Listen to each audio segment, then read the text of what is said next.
Forktales, a podcast that feeds the food and beverage world. Forktales is brought to you by Pavone Group and Vigor, a branding and marketing agency for restaurant, beverage, and hospitality brands. Learn more at vigorbranding.com. If you love what we're serving up, please give Forktales a 5-star review on your podcast service of choice. Think of it as a tip for good service.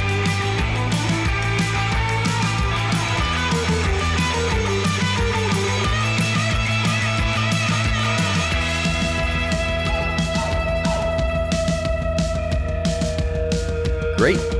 Hello, everyone. I'm excited today. A dear friend of mine, Mark Schostak, is joining us. And if you live in the lower peninsula of Michigan, you inevitably have eaten at one of Mark's Team Schostak restaurants. Mark, welcome to the show. You want to tell us a little bit about you and your family? Yeah, sure. I'm part of a family business. It's a fourth generation family business. I'm third generation. And in the third generation, my brothers and I got involved in the restaurant business. And family's legacy business is commercial real estate, and we celebrated our 100-year anniversary in 2020. So we're very proud of that. It's fantastic. I mean, I know you guys were huge in real estate, and it's just only natural to put restaurants in it. So now you didn't just put a restaurant in or a couple restaurants in. I mean, you put in Applebee's, you have Wendy's, you have Olga's Kitchens, Mod Pizza, and who knows what else you guys are cooking up. You want to talk a little bit about those? I mean, I think you have, is it 150 restaurants? Yeah, 150 restaurants. We're operating 4 brands today. Olga's Kitchen, which is our proprietary brand. It's basically a Michigan-based company, a local iconic brand. We also have Applebee's in the state of Michigan, and we have 63 Applebee's. We have 55 Wendy's, and we have 12 Mod Pizzas. It's phenomenal. Now, so I should do, I know for anybody from Michigan, it's where you live on the hand. So I'd like you to identify every location on the hand of all your restaurants. Yeah. Right. Be a lot of dots. Yeah, it's an awful lot of dots. It's insane. It's just amazing. And you guys, I know you guys are huge on core values, and I know you, and I get to talk about how you manage, and I've always been impressed with your style. I mean, you have a very familiar, caring family style. Do you want to talk about your core values and maybe even your thoughts on leadership and management? I mean, I got to imagine it's sort of like herding cats, 150 restaurants. That's insane to me. Yeah. So when you scale a business and you grow and you're multi-brands, the concept of having what we call a roadmap, and we call it our TSFR roadmap, is really important, and gives everybody guardrails, if you will, of what we're doing and how we're doing it. And our roadmap has got 5 elements to it. The first element is our core purpose, and our core purpose is to create opportunities that make lives better. And that is, something we talk about all the time, and it's kind of ties into the whole culture. Is you got to give people a sense of purpose, and you got to give them, they have to recognize what they're doing is really, really important. And so there's 3 ways that we can live our core purpose. Creating opportunities that make lives better with our people. That's first and foremost. The second area that we can create opportunities to make lives better is just with our guests, taking care of our guests, making sure they have a great meal, a great day. Sometimes somebody to talk to. And then the third way is we can create opportunities within our community to make lives better. And so our core purpose kind of stands at top of our roadmap. And then from there, we have our vision. And our vision is to lead the way. That's really what we strive for. And we talk about that all the time. We chose those words very carefully over the years. And we can easily say to anybody in our organization, you're leading the way, and this is what we're excited about. And then we have our mission statement, which is really how we do it. And there's 3 components to our mission statement. A talented, engaged team, which is really important, that proudly delights our guest and increases profits for the benefit of all. And it starts with a talented, engaged team. And if you are got a talent engaged team, you're going to delight our guests and you're going to increase profits for the benefit of all. And the benefit of all is really important. You got to make sure if the company's doing well, that everybody's sharing in that upside, if you will, sharing in those profits. And then we have 5 core values that we talk about all the time with descriptive phrases. Our people core value, our guest core value, our community core value. Got to do everything with integrity, our integrity core value. And then lastly is achieve results. And I say this often to people, you can do a great job with your people, a great job with your guest, great job in the community. And you can do everything with integrity, but you got to achieve results. And the way you achieve results in this business is through utilization of systems and being very disciplined and holding yourself accountable.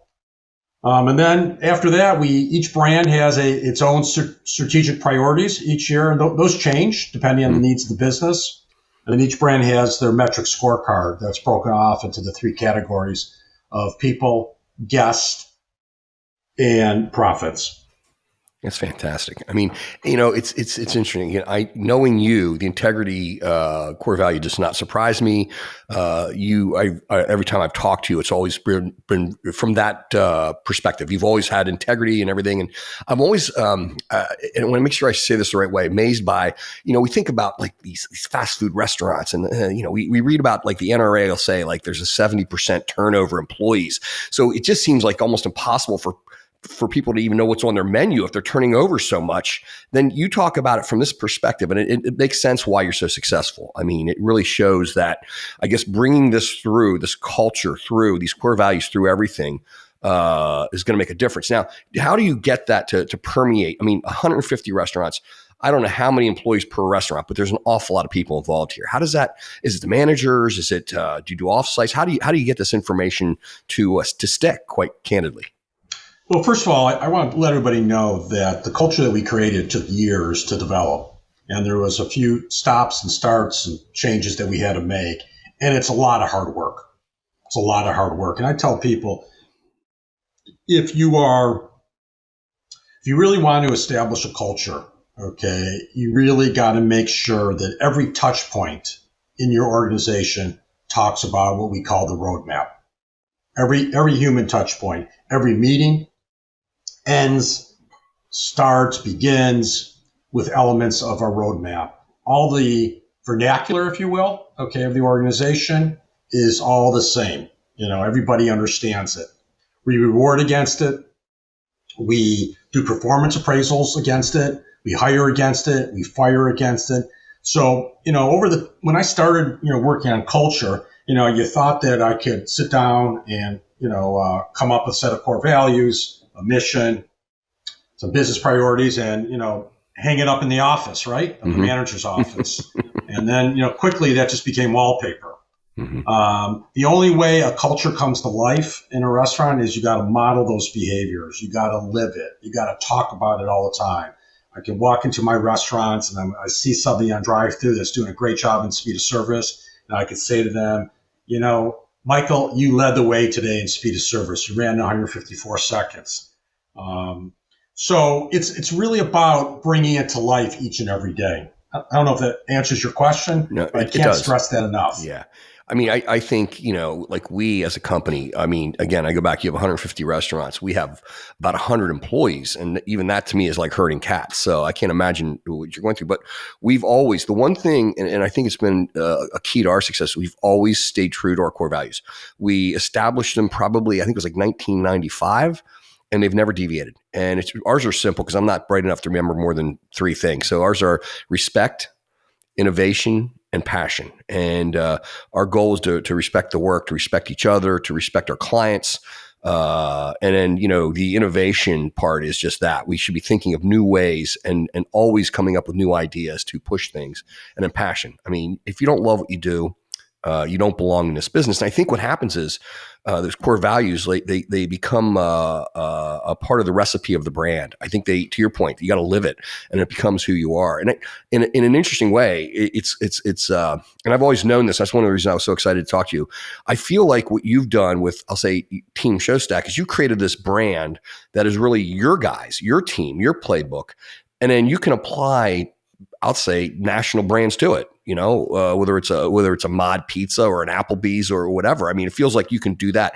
How does that? How do those brands? Because I'm intrigued, obviously, by these great national brands that you manage. How do their brands, their cultures, I guess, or their personalities, I'll say, because they're obviously very different types of restaurants. How does that how does that work with your team? Does it just all come together under the Schostak name and we do it our way and we put a different logo up there? Or can you talk a little bit about that? Yeah, it's a good question, because sometimes the values of the brand, national brand that we're associated with could be different than our values. And the question is, who are these, the team members of Applebee's, the managers? Are they following Dine Brands, core values, right? Or are they following Team Schostak's core values? So what we tell people is that, we're part of these national brands, right? And we expect you to follow the brand values of it's called Dine Brands, which owns Applebee's and IHOP or Applebee's, and respect those. But your values are Team Schostak family values, and those what govern those. And by the way, something a lot of the stuff is very similar. So there's not a lot of conflict, but occasionally there is. All right, shifting gears, to a topic every restaurant struggles with. Attracting and retaining talent. 150 restaurants, all those different brands, all those locations. Is there a secret, or at least something you're willing to share on the attracting or retaining of talent? Well, I think when we talk about attracting and retaining talent, let's break it up between, let's call it team members or crew members and managers, both salary and hourly managers. So as it relates to team members, there's always going to be a certain level of, turnover, organic turnover in the restaurant business, because it's a lot of part-time people in transition, students, people that are picking up second jobs. And I think that from that context, it's really important to make sure that you have all the right recruiting materials out there, that you're considered, a top workplace, that you're the employer of choice. And, in the communities that you're in, it's going to get around, and it does get around, where it's a good place to work and where there's a good culture, And so, people know, that, this Applebee's, for an example, it's a good restaurant. It's well maintained. It's clean. The people that live in the community like to work there, so you got to be employer of choice.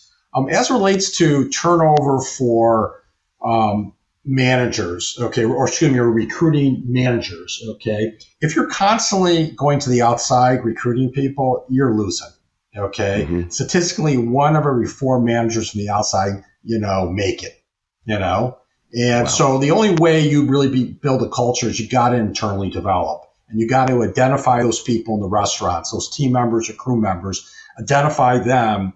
You see somebody that's got a good work ethic, that's got a great attitude, and we try to start to develop some business skills for them and move them into the management. So I think when you talk about the restaurant business, what you really got to talk about is what's your retention, mm-hmm. and how you're doing on retaining employees, and what's your culture like. Fantastic. Well, again, the roadmap, the core values, it all makes sense why you're successful.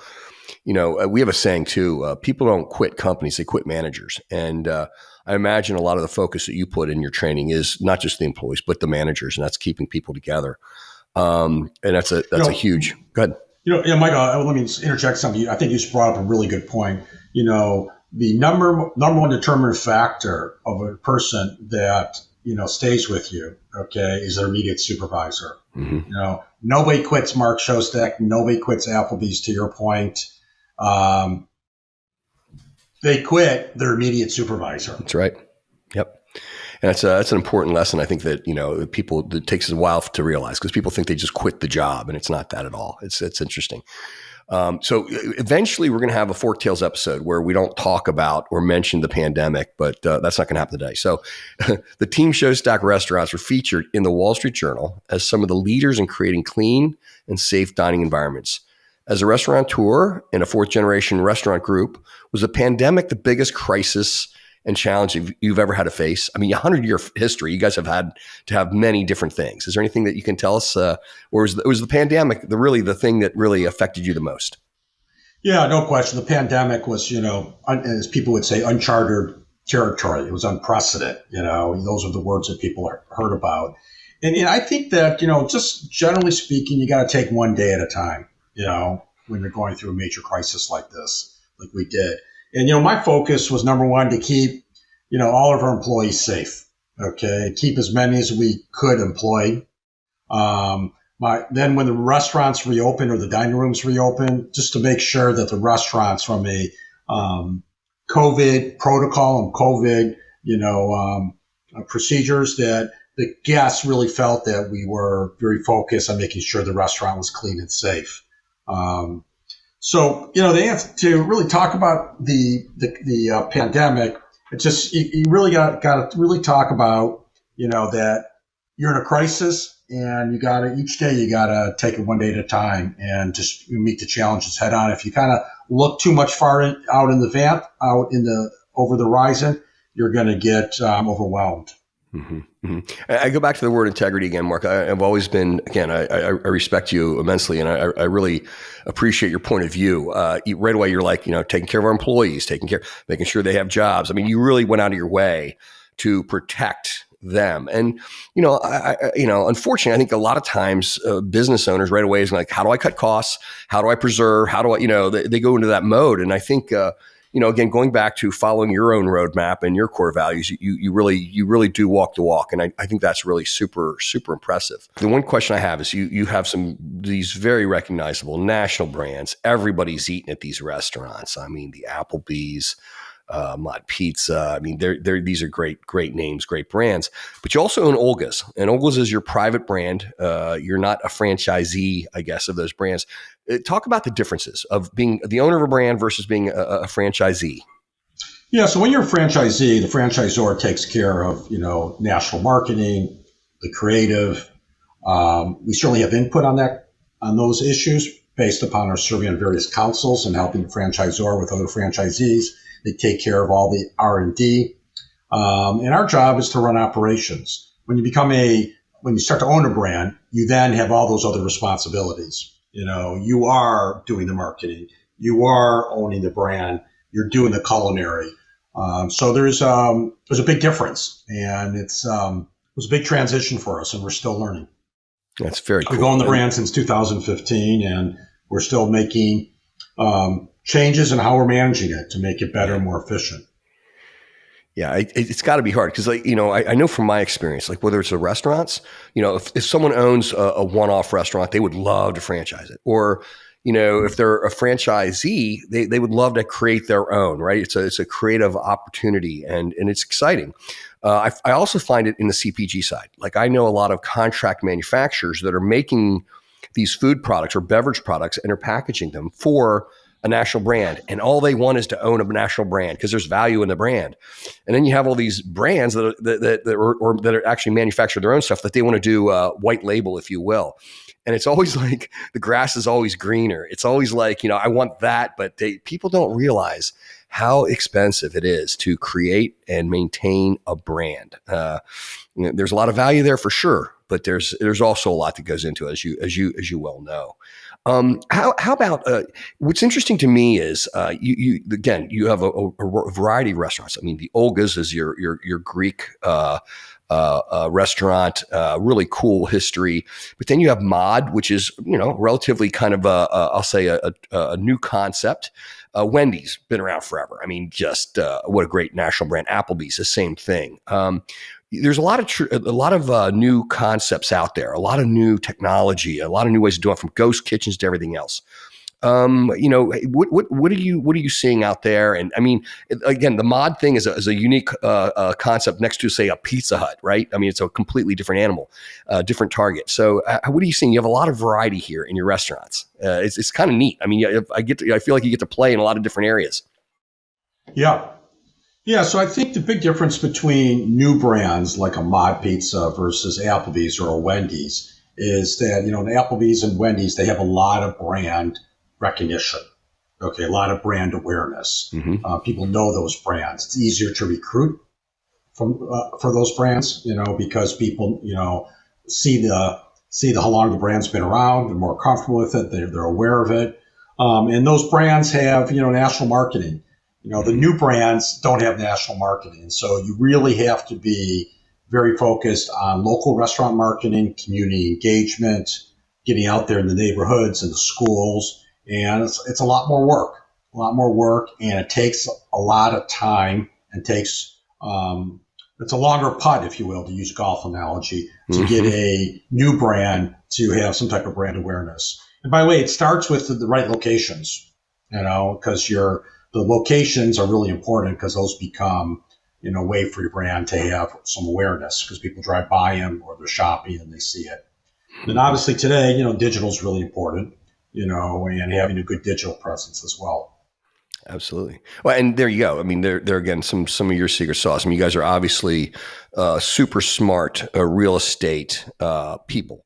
So you already have that skill set. Whereas I'll say maybe a guy just starting out his first franchise restaurant, he wouldn't maybe have those by any means, those the skills or the knowledge of real estate. So you can couple the real estate expertise to your core values and your the way that you create culture. And I think those are two really big things that have created your success. And I think that's fantastic.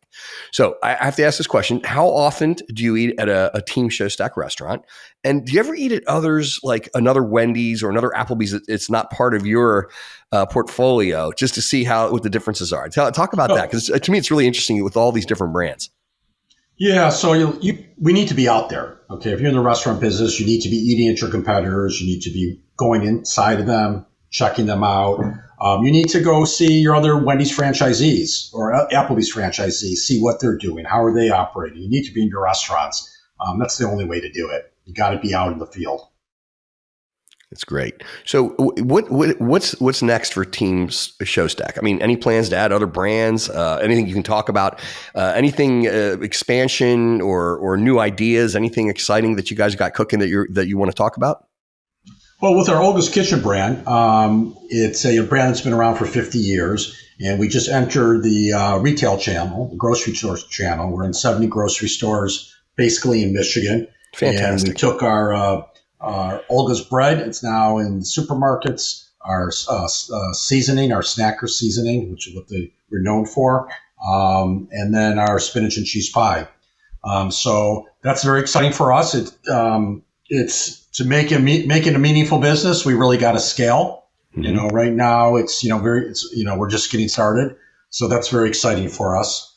But as it relates to expansion right now, I think that the industry is going to need more technology, to take labor out, to improve the economic model. Food cost is starting to stabilize in some segments, but we need to continue to go down. Commodities continue to go down, get it back to pre-pandemic prices, if you will. So right now, my view on expansion, I'm very cautious, and we need the technology to really make its way, into the business. Another thing that Team Schostak did is we invested in an AI company called VoicePlug, and our family made a modest investment in it, and then we became a beta tester, and we're very excited about it because right now it's helping us take labor, specifically out of our Olga's kitchens right now, and hopefully we're going to be able to do some beta testing in our Applebee's as well. Very cool. Very cool. I have to ask, how many different items do you have at retail that are Olga's items in the grocery store now? Right now, just 3. Great. Yeah, we just got our bread, our spinach and cheese pie, and our snacker seasoning. Mm-hmm. And for those that wouldn't know this, the Olga's is phenomenal. I've had the snackers. I've had a lot of the different products there. It's a phenomenal brand. Great product. It leans into the Greek cuisine. And I know that there's a lot of people that grew up, I'll say, or that knew the Olga's brand that have traveled, and it's one of those things. It's like a love mark. People want that. It's got that great appeal. So I mean, I think everyone knows a Wendy's, everyone knows the Applebee's brand, but the Olga's brand, I think, is one that unless you're from Michigan, you probably really don't know it, but it definitely has a huge following, and it's definitely a love mark. All right, so the last question. All right, not counting your restaurants. If you had one final meal, what would you eat and why? Well, I like Mediterranean bronzini, the fish. Mm-hmm. That's my, I want to go to a nice restaurant, I love that. That's fantastic. So. Fantastic. Mark, is there anything else you want to bring up or talk about as far as the restaurants, the family, anything else that you want to hit? Last thing I just want to, and I don't know if I said this earlier, but you got to give people a sense of purpose. You really have to. You got to give them a sense of purpose. When they have a sense of purpose, there's something to rally around. That's how you really build culture. That's fantastic, Mark. And again, the experience in real estate notwithstanding, you bring culture, you bring the core values, and you follow this roadmap. And obviously, in an industry that's tough, I mean, you have a variety of brands and the turnover, we're talking about it. And just look, a lot of the folks, as you said, are maybe students, or they're doing this part-time, or they're in between careers. To really maintain that culture, to hold that together is quite a feat. I mean, I don't envy you, but I certainly admire what you've done. And congratulations on your family and your success. It's amazing. It's a cool story because, again, I think people take this stuff for granted. They walk into a Wendy's, they get served, they think it just happens, and it's far from the truth. So congratulations. And I'll say this, thank you. It was very enlightening, and I really appreciate the time. All right. Thanks, Michael. Have a good day. All right. We'll talk soon. Okay. Bye-bye.